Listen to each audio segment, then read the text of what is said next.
अस्सलाम वालेकुम नाज़रीन, प्रोग्राम दिन भर में आप खुशामदीद कहते हैं। मैं हूं आपकी मेज़बान शहरबानो अवान। आज के प्रोग्राम में सबसे पहले हम बात करेंगे, अभी इस्माइल बकई की जानिब से प्रेस कॉन्फ्रेंस की गई है, क्या गुफ्तगू हुई आपको बताएंगे। पाकिस्तान के ज़रिए अमरीका से पैगामात का तबादला किया जा रहा है। अब जो मुज़ाकरात होंगे जंगबंदी के लिए होंगे। ईरान का ऐलान, ईरानी वज़ारत ख़ारजा के तर्जुमान इस्माइल बकई कहते हैं कि कौमी इम्कान है कि मुज़ाकरात के तसलसल के लिए ईरान पाकिस्तानी वफ़द की मेज़बानी करेगा। प्रेस ब्रीफिंग के दौरान तर्जुमान को कहना था कि ईरान अपने हकूक़ पर समझौता नहीं करेगा, खित्ते में किसी किस्म की मुदाखलत कबूल नहीं करेंगे।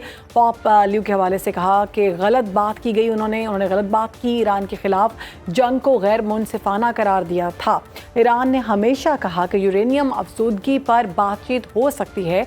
ये बात बिल्कुल गलत है कि ईरान चंद रोज़ में एटम बम बना लेगा और मुज़ाकरात के जरिए जंगबंदी का तसलसल और पाबंदियों पर बातचीत की गई है। उन्होंने कहा कि ईरान लेबनान की मज़ाहमत की हिमायत से पीछे किसी सूरत नहीं हटेगा। इसी पर बात करेंगे। हमारे गेस्ट हमें ज्वाइन कर चुके हैं। साबिक सफ़ीर हैं अली सरवर नकवी साहब, दिफाई तज्ज़ियाकार हैं ब्रिगेडियर रिटायर्ड हारिस नवाज साहब। बहुत शुक्रिया आप दोनों का। अली साहब, सबसे पहले आपकी जानिब आऊँगी। आप कैसा देख रहे हैं ये जो बयान अभी इस्माइल बकई साहब की जानिब से जारी किया गया? उन्होंने कहा है कि न्यूक्लियर के बारे में जो बात की गई थी उसके बारे में हम बात करने के लिए तैयार हैं और ऐसी कोई बात नहीं है कि ईरान इसको बना रहा है। हाँ, लेकिन लेबनान की सूरत में उसकी मज़ाहमत की हिमायत के हवाले से किसी सूरत भी ईरान पीछे नहीं हटेगा। जी देखिए, बात यह है कि ये जो बकाई साहब ने बात की है वो बिल्कुल दुरुस्त है, क्योंकि ईरान के खिलाफ प्रोपेगेंडा पिछले 20 साल से हो रहा है कि वो अब बस एटम बम बनाने के स्टेज पे आ गया है और किसी वक्त भी बन सकता है उसके यहाँ। नेतन्याहू हर वक्त ये कहता रहा है कि ईरान अपना एटम बम बस जल्दी बना लेगा। ये बात बिल्कुल गलत है, क्योंकि एक तो ईरान ने ये कहा हुआ है कि वो एटम बम नहीं बना रहा। दूसरे ये कि एटम बॉम्ब की स्टेजेस जो है वो आईएईए मॉनिटर करता है, इंटरनेशनल एटॉमिक एनर्जी एजेंसी। तो वो उन्होंने कभी ये नहीं कहा कि ये बम बनाने के करीब है। तो अफसोदगी की जो बात है वो पीसफुल यूसेस प्रोग्राम जो होता है, यानी जो गैर मिलिट्री प्रोग्राम, उसमें मेडिकल डायग्नोस्टिक्स और ट्रीटमेंट के लिए एनरिच्ड यूरेनियम चाहिए होता है, अफसूदगी चाहिए होती है। मैं पाकिस्तान का सफ़ीर रहा हूँ आईएईए में बहुत अरसे, तो मुझे तो ये सारा पता है।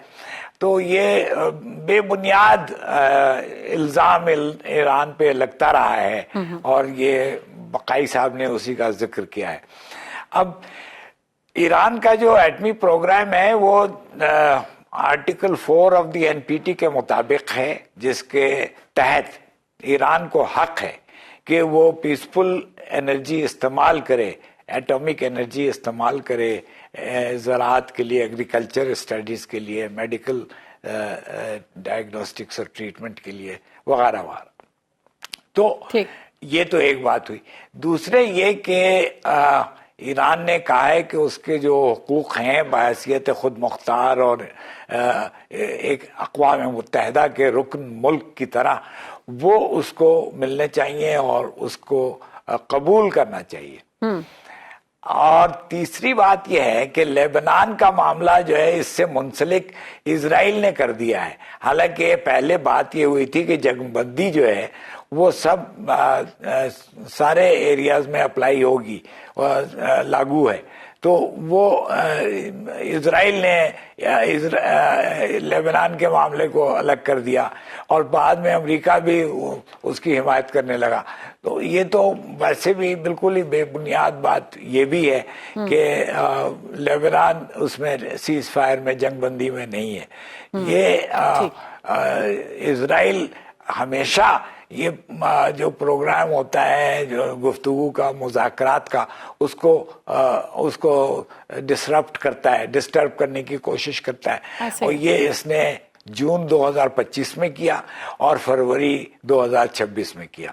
तो ये तो इजराइल गैर जिम्मेदाराना हरकत करता है और इसको इस बात पे रोकना नकवी साहब, लेबनान के हवाले से तो बात क्लियर है, ईरान की जानिब से कहा गया किसी सूरत समझौता नहीं किया जाएगा। पाकिस्तान के जरिए अमेरिका से पैगामात का तबादला किया जा रहा है, इस बात की भी उन्होंने तस्दीक कर दी है। उन्होंने कहा अब जो भी मुज़ाकरात होंगे जंग बंदी के लिए होंगे। ईरान की जानिब से ये कितना बड़ा ऐलान है कि अब जो भी मुज़ाकरात होंगे जंग बंदी के लिए होंगे, यानी हम ऐसे आके नहीं बैठेंगे। तो ये भी खबरें गर्दिश कर रही हैं कि गालिबन ट्रंप जो हैं वो आ सकते हैं पाकिस्तान, जो नेक्स्ट इस्लामाबाद टॉक्स के हवाले से जो टेबल टॉक होने वाली है। तो आप क्या समझते हैं कि ये चीज़ें तो क्लियर है, अगर ट्रंप खुद आ रहे हैं और ये भी पता है कि ईरान कह रहा है कि न्यूक्लियर के मामले में हम बिल्कुल क्लियर है, हम यूरेनियम अफजूदगी पर बातचीत कर सकते हैं लेकिन हम लेबनान पे नहीं करेंगे, तो ये चीज़ तो वाज़ेह है कि अगर आप मुज़ाकरात चाहते हैं, यानी अमेरिका के लिए सवाल है कि अगर आप मुज़ाकरात चाहते हैं तो फिर आपको लेबनान को किसी ना किसी सूरत छोड़ना पड़ेगा। तो आपको लगता है कि अमेरिका छोड़ेगा इसको? नहीं, ये उसको छोड़ना पड़ेगा। देखिए ना, अमेरिका में सदर ट्रंप के ऊपर अंदरून मुल्क बहुत दबाव है हर किस्म का। उनके कांग्रेसमैन और सेनेटर्स उसके खिलाफ बयान दे रहे हैं। इवन रिपब्लिकन पार्टी, यहाँ तक के रिपब्लिकन पार्टी के जो रुकन हैं कांग्रेस के, उनके हाउस ऑफ रिप्रेजेंटेटिव्स और उनके सेनेट में, वो उसके खिलाफ बोल रहे हैं कि ये जंग उसने हमारे ऊपर मुसल्लत कर दी है। तो जंग उसके लिए रोकना बहुत लाजमी है और अगर जंग रोकी जाती है तो वो जंगबंदी लेबनान पे भी लागू होगी। ये ईरान का मौक़िफ़ है और ये बिल्कुल दुरुस्त मौक़िफ़ है, क्योंकि लेबनान पे ये इजराइल लेबनान को कमज़ोर समझता है और वहाँ पे हमले किए चला जा रहा है। ये चीज़ बिल्कुल गलत है और जो समझौता हो रहा है उसके मुखालिफ बात है। ठीक है, ब्रिगेड साहब आपकी जानिब आऊँगी, क्या समझते हैं ईरान अमेरिका कशीदगी में पाकिस्तान का किरदार अस्करी सिफारतकारी की मिसाल तो है और ख़ित्ते में मुमकिन जंग के ख़तरात वाकई पाकिस्तान की सालिसी से कम हुए हैं। अभी जो ऐलान किया गया है इस्माइल बगई की जानिब से कि पाकिस्तान के थ्रू बातचीत चल रही है, बहुत बड़ी बात है और अब जो भी मुज़ाकरात होंगे वो जंग बंदी के लिए होंगे। कितना अहम पैगाम आप इसको समझते हैं? और लेबनान के मामले में भी उन्होंने क्लियर कहा है कि हम किसी सूरत इस पर कॉम्प्रोमाइज़ नहीं करेंगे, तो क्या अमेरिका कॉम्प्रोमाइज़ करेगा?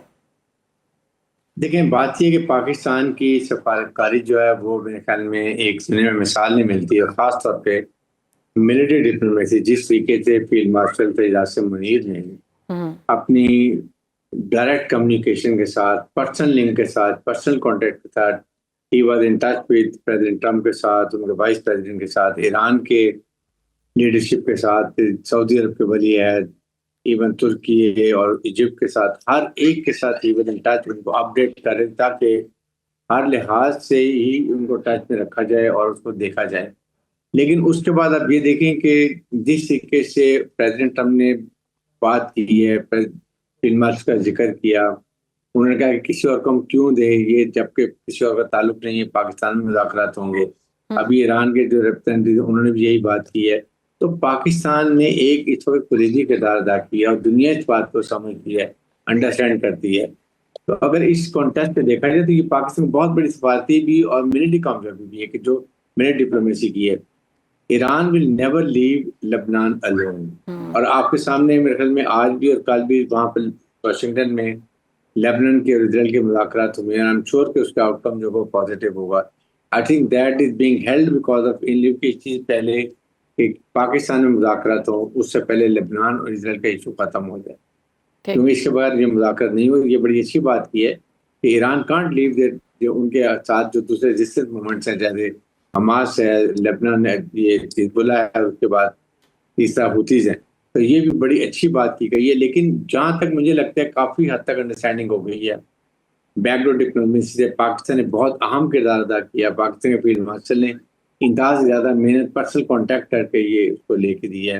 और अब आप देखें कि इस वक्त जो जब आ रहे हैं तो इसका मतलब कि मुझे तो बहुत उम्मीद है कि इस सिटिंग में इस्लामाबाद अकॉर्ड को साइन होना चाहिए। और यू नेवर नो कि जब तमाम मामला सेटल हो जाएं तो यू नेवर नो कि आप अमेरिकन प्रेसिडेंट और ट्रंप वो यहाँ पर आए, इसलिए देखिए ही वुड लाइक, इनके ऊपर बहुत तनकीद हुई है, he is under lot of criticism, even American public, American senate, जी। American Congress. इसलिए वो चाहेंगे कि ये फैदर अपने सर पे, कैप पे लगाएं कि मैंने आके फाइनली जंगबंदी कराई है और मैंने कोर्ट साइन किया इस्लामाबाद का, तो अपने इलेक्शन के लिए, मिड टर्म के लिए, बाद के टोटल जो अगले इलेक्शन है उनके लिए इनको बहुत फायदा होगा। जेडी वांस को क्रेडिट नहीं देने, इसलिए नहीं देना चाहते कि जेडी वांस इज अ कैंडिडेट फॉर अपने प्रेसिडेंट के लिए, मिड टर्म इलेक्शन के लिए, और अगर उनको भी क्रेडिट मिल जाता तो फिर वो क्रेडिट लेंगे, प्रेसिडेंट को काफी इससे फर्क पड़ जाएगा। तो मेरे ख्याल में इस कॉन्टेस्ट में इस वक्त बहुत उम्मीद है कि ये हालात बेहतर हों। बिल्कुल ठीक है। नकवी साहब, आपकी जानिब आऊँगी। एक तो आप क्योंकि सफ़ीर रह चुके हैं तो आप इन मामलात को ज़्यादा बारीकी से जानते हैं कि जब भी मुज़ाकरात होते हैं तो अंदरूनी मामलात क्या होते हैं, तो कितनी बड़ी सिफारती कामयाबी है ये पाकिस्तान की दूसरी दफ़ा जो टेबल टॉक्स होने जा रही हैं। और दूसरा, तुर्की, सऊदी अरब, मिस्र और पाकिस्तान का नया इलाकाई ब्लॉक जो है वो बनता हुआ दिखाई दे रहा है। तो आप क्या समझते हैं, मुस्लिम उम्मा के मफादात के तहफ़्फ़ुज़ के लिए ये अहम है ये ब्लॉक? देखिए, बिल्कुल मैं समझता हूँ, अव्वल तो मैं ये कहूँ कि पाकिस्तान की सिफारतकारी रंग ला रही है, बहुत कामयाबी हो रही है, बड़ी बड़ी सक्सेसफुल जा रही है। और ये हमारी फॉरेन ऑफिस और हमारे फील्ड मार्शल साहब और वजीर आजम साहब के टीम के का परफॉर्मेंस है जो कि बहुत ज़बरदस्त है और इसकी बड़ी तारीफ होनी चाहिए। एक तो ये, दूसरे ये कि ये जो आप कह रही हैं कि ये सदर ट्रंप का आना है, तो ये उस वक्त होता है किसी सदर का आना, खासकर अमेरिका के सदर का, जबकि सारी बातें तय हो चुकी होती हैं और बस वो वहाँ पे एक रस्मी वो होता है प्रोसीजर जिसके तहत वो फिर साइन वाइन होते हैं। तो ये अब लगता है कि ये सिफारतकारी हमारी इस नहज पे आ गई है और ये बड़ा मुश्किल था, क्योंकि पहले तो कहा जाता था कि जंगबंदी नहीं होगी। जब बम बरसाए जा रहे थे, जब मिसाइल्स चलाए जा रहे थे, वो उस सूरत हाल जो कि पिछले हफ्ते जो पोजीशन थी उसको अगर हम याद करें कि पिछले मंगल तक ये सूरत थी, आज हम मंगल का दिन है, तो आज एक हफ्ते के बाद जंगबंदी हो चुकी है, वहां पे अमन आ चुका है और सिर्फ एक लेबनान का मसला है जो कि इजराइल ने गड़बड़ कर रखी है, उसको भी सही किया जाएगा। और ये चीन से भी एक किस्म की अंडरस्टैंडिंग ले ली है, वादा तो नहीं कि वो आर्म्स असला ईरान को नहीं फराहम करेगा।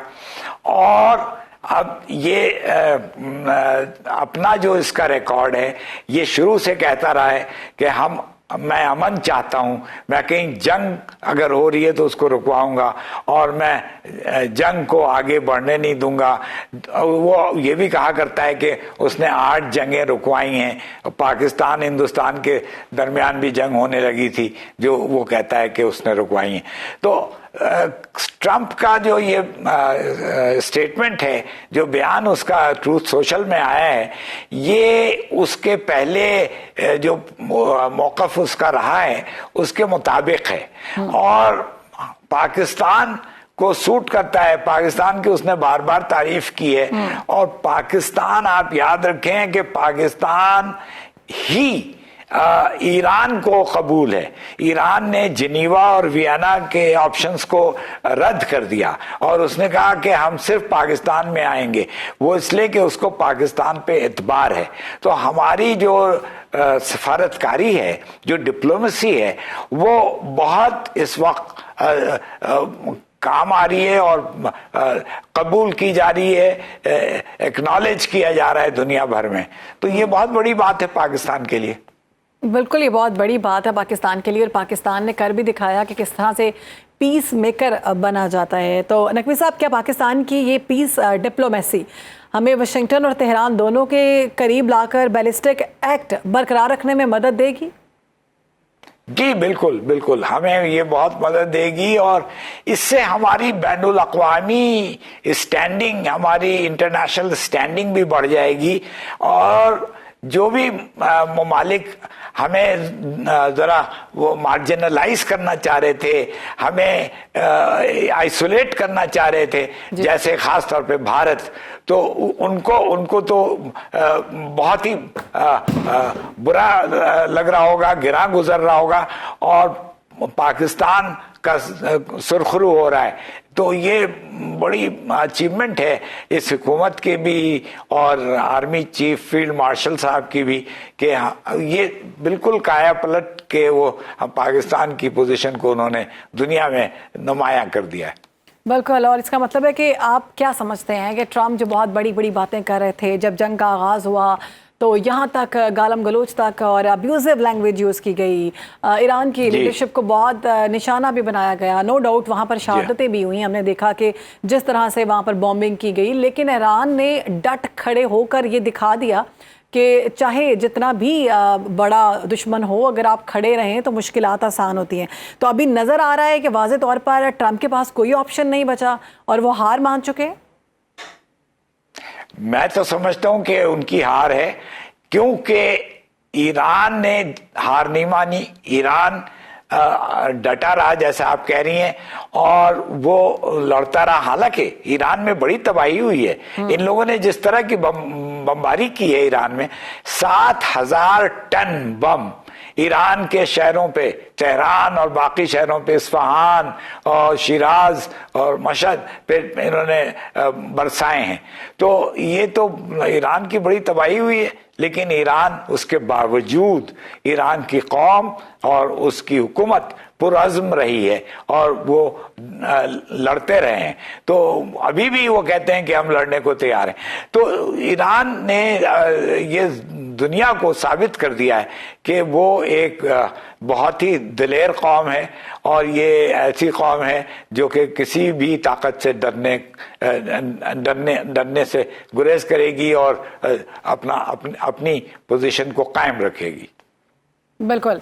नकवी साहब, अमरीकी एस्टैब्लिशमेंट और इसराइल के जंगी अज़ाइम के सामने ट्रम्प की जो अमन डील की सिफारती हैसियत है, कितनी पायदार आपको नज़र आती है? क्योंकि पहले हम ये समझते थे कि इसराइल की डोरें जो है ना, वाइट हाउस या ट्रम्प के हाथों में है, लेकिन अब ऐसा लगता है कि ट्रम्प की डोरें जो हैं वो इसराइल के हाथों में हैं। तो क्या ये जो अमन मुज़ाकरात किए जाएंगे ये वाकई पायदार साबित होंगे या फिर इसकी दोबारा से इसराइल खिलाफवर्जी कर सकता है?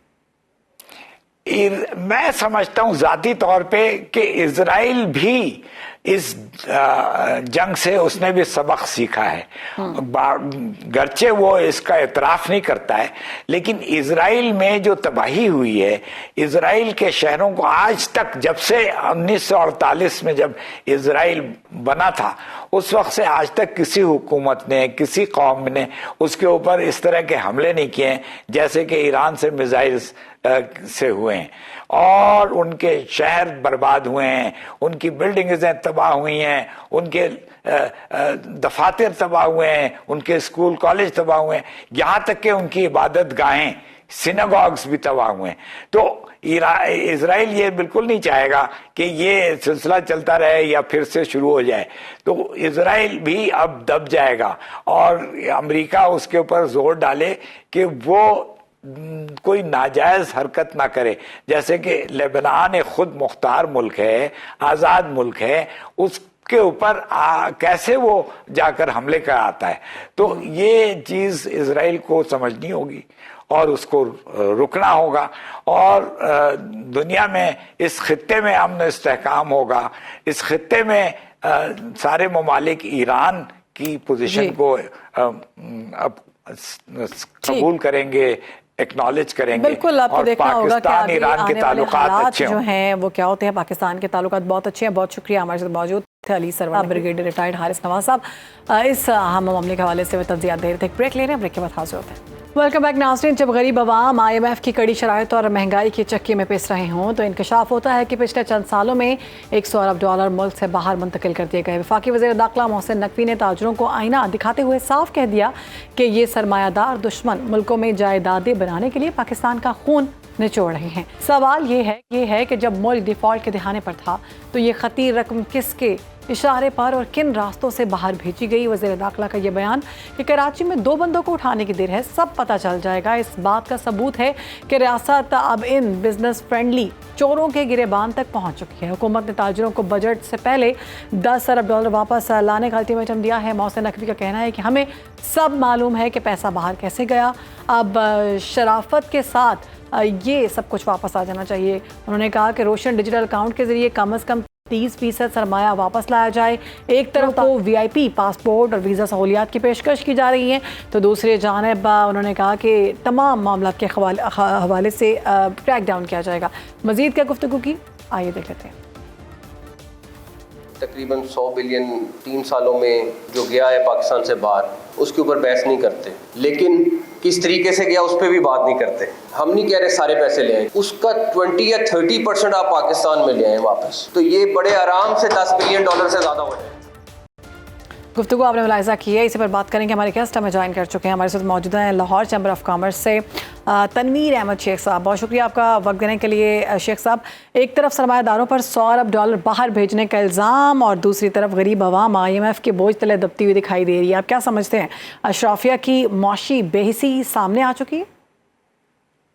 जी बिस्मिल्लाहिर्रहमानिर्रहीम। जी मैं ये समझता हूँ कि जो हमारे मोहसिन नकवी साहब की जो उनकी ख्वाहिश है वो उसमें तो कोई एतराज़ नहीं है। बिल्कुल ऐसा ही होना चाहिए कि जो पैसा बाहर गया है उसको प्रॉपर्ली वापस आना चाहिए और वो पाकिस्तान में इन्वेस्ट होना चाहिए।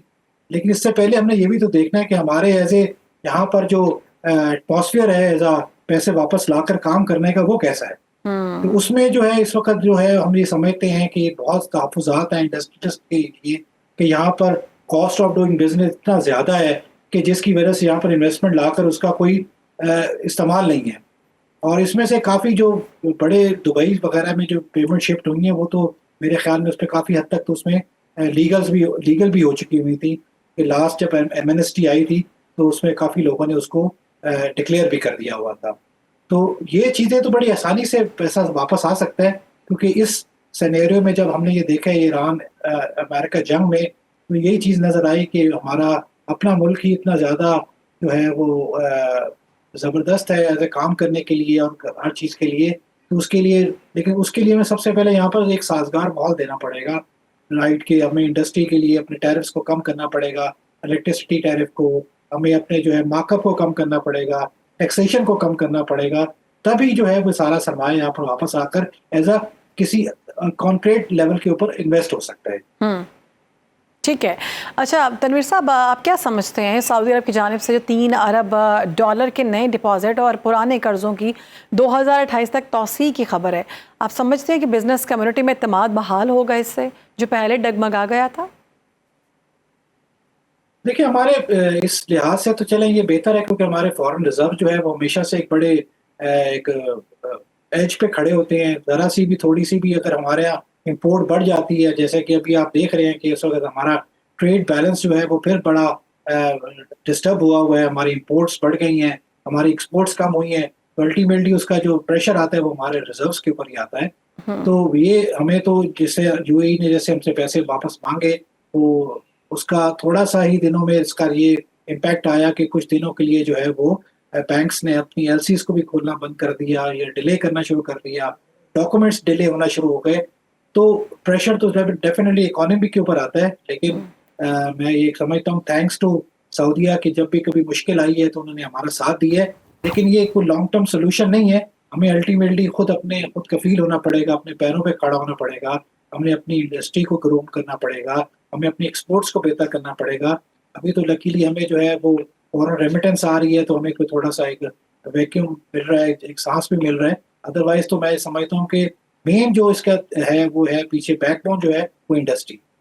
ठीक है। तनवीर अहमद साहब, वफाकी वज़ीर दाखिला मोहसिन नकवी ने जो कराची के 7 बड़े ग्रुप्स का जिक्र किया है, तो क्या चैम्बर ऑफ कॉमर्स इन ताकतवर ग्रुप्स के खिलाफ क्रैकडाउन के हवाले से हिमायत करती है या फिर ये आप इसको एक बिजनेस या कारोबारी हिरासमेंट के तौर पर देखते हैं? जी मैं ये समझता हूँ, देखें जो भी इलीगल काम जब हो रहा होता है तो उसमें तो कोई भी चैम्बर कोई भी जो है वो एक अच्छा शहरी जो है इस चीज़ की हमायत नहीं करेगा कि जो है वो ये काम करें। लेकिन मैं ये समझता हूँ बजाय इसके कि जो है वो एक जो कहते हैं ना प्रूफ के साथ जो है वो इस चीज़ को आगे लेके चला जाए, बजाय इसके कि उसको वैसे किसी को हैरेसमेंट दिया जाए, तो वो पहले ही यहाँ पर एक अच्छा माहौल नहीं है ऐसे काम करने का। और इस तरह की जैसे आप देखेंगे इस वक्त जो है हमारी अनडॉक्यूमेंट इकोनॉमी जो है वो 60% में पहुंच गई है, और जो डॉक्यूमेंट इकोनॉमी है उसका वॉल्यूम कम हुआ है। तो यही हुआ है कि हमारे डिपार्टमेंट्स की हरेसमेंट की वजह से भी जो है वो कुछ जो है नेगेटिव थॉट चली जाती हैं, और जो है वो अल्टीमेटली फिर उसका नेगेटिव ही जवाब आता है। तो मैं समझता हूँ कि बहुत सोच समझ के जो है ये इस स्टेप को आगे लेके जाना चाहिए। लेकिन बहरहाल एज ए मौजूद शहरी एज ए लाहौर चैम्बर के तवज्जो से मैं ये कहता हूँ कि जो इलीगल काम कर रहे हैं उसमें डेफिनेटली हम उनके साथ तो नहीं है। बिल्कुल ठीक है, बहुत शुक्रिया। हमारे साथ मौजूद थे तनवीर अहमद शेख साहब और इस सारे मामले के हवाले से गुफ्तगू कर रहे थे। एक ब्रेक ले रहे हैं। वेलकम बैक नाज़रीन। मुल्क भर में तवानाई का बहरान एक बार फिर शिद्दत अख्तियार कर चुका है, जहां बिजली और गैस की बदतरीन लोड शेडिंग ने आवाम की ज़िंदगी अजीरन बना दी है। गर्मी पूरी तरह शुरू भी नहीं हुई और शहरियों की अगर हम बात करें तो उनकी ज़िंदगी मुश्किल में है। रोज़ाना 8 से 6 घंटे तक देही इलाकों में और 12 से 14 घंटे तक बिजली गायब रहती है। लाहौर, मुल्तान, झंग, पेशावर, कराची और कोयटा समेत कई बड़े शहरों में अंधेरे नज़र आ रहे हैं। इसी पर बात करेंगे। हमारे साथ हमारे गेस्ट मौजूद हैं, एनर्जी एक्सपर्ट हैं डॉक्टर शुएब अहमद साहब। बहुत शुक्रिया आपका डॉक्टर साहब वक्त देने के लिए। डॉक्टर साहब, हमने देखा कि ईरान और अमेरिका की जंग जब शुरू हुई है और आबनाए हुर्मुज़ के मामला जब आए हैं, तो उसके बाद ये हम देख रहे हैं कि लोड शेडिंग के मामला हो रहे हैं। बिजली जो है वो भी 2 घंटे जाती है, 1 घंटे आती है। बड़े शहरों की मैं बात करी हूँ। और गैस जो है उसको तो पता ही नहीं है, वो जो शेड्यूल दिया हुआ है उसके मुताबिक भी गैस जो है घरों में मौजूद नहीं है। तो हकीकत क्या है? बेसिकली हम ईरान से कितनी मिकदार में ऑयल लेते हैं और कितनी मिकदार में हम गैस ले रहे हैं, जो एकदम से हमारे लिए सब कुछ मुश्किल में हो गया है, बावजूद इसके कि लोग शदीद मुश्किलात का शिकार हैं, महंगाई हो चुकी है और ये चीज़ें भी मैसर नहीं है। जी बिस्मिल्लाहिर्रहमानिर्रहीम, बहुत बहुत शुक्रिया। मैं हमेशा सुनो टीवी का इसलिए बहुत शुक्रिया अदा करता हूँ कि हमारे जैसे लोग ना, जो कि ना तो इन्फ्लुएंसर हैं, ना टिकटॉकर हैं, ना यूट्यूबर हैं, सिर्फ अपने काम को जानते हैं। और हमारे यहाँ चूंकि काम को जानना जो है वो अहमियत नहीं रखता ना, यहाँ तो इन्फ्लुएंसर होना चाहिए या वो चंद एक चेहरे हैं जिन्होंने टीवी की स्क्रीन को संभाला हुआ है, और जो शख्स कहने सुनने वाला है उसको यहाँ पर स्पेस नहीं मिलती। और यही वो वजह है जिसकी वजह से आज सब कुछ आप ये सारा निज़ाम देख रहे हैं कि जिन लोगों के हाथ में निज़ाम होना चाहिए, जो लोग उस फील्ड के लोग होते हैं, जो उन चीज़ों को समझते हैं, हमने उनको पसे पुश डाला होता है। ये पहली बात हो गई। अभी मैं आपके एग्जैक्टली सवाल के जवाब की तरफ आऊंगा, लेकिन मैं 1 मिनट और आपका लूंगा। वो ये है कि ये देखिए, मैं ना चूंकि ये मेरा प्रोग्राम जब से हमारे इस्लामाबाद टॉक्स हुई उसके बाद ये पहले प्रोग्राम में मैं आया हूँ। मैंने आपसे पहले गुजारिश की कि वो मैं इन्फ्लुएंसर तो हूँ नहीं, तो मुझे तो किसी चैनल ने नहीं लेना। तो मैं ना सबसे पहले मुबारकबाद पेश करना चाहता हूँ पूरी कौम को कि अल्लाह ताला ने हमें ये इज्जत बख्शी। अब इसी ज़िमन में मेरा ये सवाल है, और यही मैं पूरी कौम के भी आगे रखूंगा, मैं अपनी हुकूमत के सामने भी रखूंगा, मैं अपनी आला जो मिलिट्री है मैं उसके सामने भी रखूंगा, कि अगर अल्लाह ताला ने अब हमें ये वस्फ दे दिया है, ये अल्लाह ताला ने हमें इज्जत बख्शी है कि हम दुनिया के मामलात को सुलझा सकते हैं, तो अब हमारे लिए क्या रुकावट है कि हम अंदरूनी मामलात को और अपनी इंतज़ामी नाअहलियों को नहीं सुलझा सकते। आपके सवाल का मैं बिल्कुल सादा, आसान, 1 लाइनर जवाब दे दूं कि ये तो कहीं का इंसाफ ना हुआ कि आप सर्विस तो एक चीज की 6 घंटे की दे रहे हैं और उसके पैसे पूरे 24 घंटे के चार्ज कर रहे हैं। और अपनी इंतजामी नाअहली ना जो एक होती है ना पुअर जो परफॉर्मेंस है, उसको छुपाने के लिए आप हमेशा क्या करते हैं, मलबा डाल देते हैं, या किसी कोई ना कोई आपका गुड लक ये होता है हुकूमत का कि इनको कोई ना कोई एक ऐसा इशू मिल जाता है कि जिस इशू पर वो सारा का सारा मलबा डाल दिया जाता है। आप ये सवाल कीजिएगा, अगर कोई आपके पास हुकूमती एहलकार आया ना, तो फिर आपको मजा आएगा, ताकि ये पता चले कि असल कहानी क्या है। 59.09 अरब रुपए ये 23-24 का था, और 24-25 में यकीनन ये 75 अरब तक जाके पहुंच गया होगा। ये वो इजाफी सरचार्ज है जो कि अवाम से वसूल किया गया बिजली के बिलों के अंदर। किस लिए जी? कि हमने कैपेसिटी पेमेंट देनी है। जो हम कैपेसिटी पेमेंट कर रहे हैं, हम चीज इस्तेमाल करें या ना करें, उसका आपने भुगतना ही भुगतना है उसको। आपने उसके बाद जनाब आपने क्वार्टरली एडजस्टमेंट्स भी आपने देनी है, आपने फ्यूल के जो चार्जेस हैं वो भी पे करने हैं, और उसके अलावा जो इजाफी टैक्सेस हैं वो भी अवाम ने पे करने हैं। यानी ये कि मैं हमेशा वो पुराना रोना है, मेरे पास कोई नई बात नहीं है जो मैं आपको बताऊंगा, सिर्फ ये हो सकता है कि अंदाज मुख्तलिफ हो सकता है कि वो तमाम पेमेंट्स जिनका ताल्लुक आपके इंतजामी मामलात के साथ है, फिर आप गजब खुदा का देखिए यार इसमें, मतलब इंसान जब आप देखें ना, जो लोग टेक्निकली चीजों को समझते हैं ये वो इस बात को फील कर सकते हैं। आम आदमी तो बेचारा वो चिड़ी बेचारी की करे, ठंडा पानी पी मरे वाली हिसाब हुआ है उसका बेचारे का। हुआ ये है कि आप ये देखिए कि आपका जो लाइन लॉसेस है ना, देखें मैं ये जरा प्लीज सुनने वाली बात है कि आपको जो इंटरनेशनली भी ये होता है कि ठीक है यार सिस्टम पुराना हो गया है, आपके जनाब वो फरसुदा हो गए हैं सारा का सारा निज़ाम, तो उसके अंदर इतना मार्जिन होता है कि 11 से 12% का मार्जिन होता है कि चलें जी आपका लाइन लॉस हो गया, बिजली आपकी जहाँ से आपकी बिजली या गैस निकल के आपके घर तक आई तो उसके दरमियान में इश्यूज आ गए। हमारा लाइन लॉसेस 18-19% पे पहुंचा हुआ है। ये जो इजाफी 7-8% की जो बिजली जाया हो रही है, यानी ये है, मजे की बात यह है कि जनाब टंकी में पानी हमने डाला, पाइप लीक हो रहे हैं, ठीक है, लेकिन पानी नहीं आ रहा भाई, और बिल जो है वो पानी की शॉर्टेज हो गई है। अब पानी की शॉर्टेज कैसे हुई है? पाइप लीक होगा तो पानी की शॉर्टेज ही होगी। वो जो पाइप लीक है उसकी मुरम्मत कौन करेगा? उसकी मुरम्मत करने के लिए हमारे पास सिस्टम ही कोई नहीं है। तो ये गुजारिश ये है कि इसके अंदर कोई ऐसी न्यूक्लियर साइंस, कोई ऐसा एटम बम नहीं है, कोई ऐसा जिन भूत नहीं है कि जो मैं किसी को बिठा के यहाँ पे समझाऊं कि भैया ये है। ये बड़े सीधे सीधे करने वाले काम है, जो ये नहीं करते नतीजा ये मलबा आपके और मेरे पे गिर रहा है। बिल्कुल ठीक है। हमें वन लाइनर, हमारे पास वक्त बड़ा कम है, डॉक्टर साहब आपने ये बताना है कि आईपीपीज़ की जेबें भरने के लिए इन शॉर्ट अवाम का खून निचोड़ा जाएगा अब, क्योंकि बिजली तो आ नहीं रही, गैस आ नहीं रही, तो ये अवाम जो है वो तैयार हो जाए फिर। जी वो निचोड़ मैंने आपको पूरी कैलकुलेशन करके बता दी ना कि जी 75-70-80 जो अरब एक साल में आप अवाम से जो निकाल रहे हैं कैपेसिटी पेमेंट के नाम पर, ये कहाँ का इंसाफ है? इसका ईरान की जंग के साथ क्या ताल्लुक है? और दूसरी बात मैं आपको एक और गुजारिश करता हूँ कि ईरान से हम ईरान से कोई फ्यूल वगैरह नहीं लेते। ईरान बेचारे पे तो इंटरनेशनल एम्बार्गोज लगी हुई हैं, उस पर तो पाबंदियां लगी हुई हैं। हाँ, अगर ऑयल पेट्रोल आता है तो वो चोरी होके बलूचिस्तान के रास्ते। आपका पॉइंट आ गया, बहुत शुक्रिया, आपने बहुत जी सब कुछ बताया कि किस तरह से मजीद जो है वो आवाम तैयार हो जाएं, उनका खून जो है ना वो निचोड़ा जाएगा आईपीपीज़ के बिलों को भरने के लिए। उम्मीद करते हैं कि आपको हमारा प्रोग्राम अच्छा लगा होगा। कल आपसे मुलाकात होगी। अल्लाह हाफ़िज़।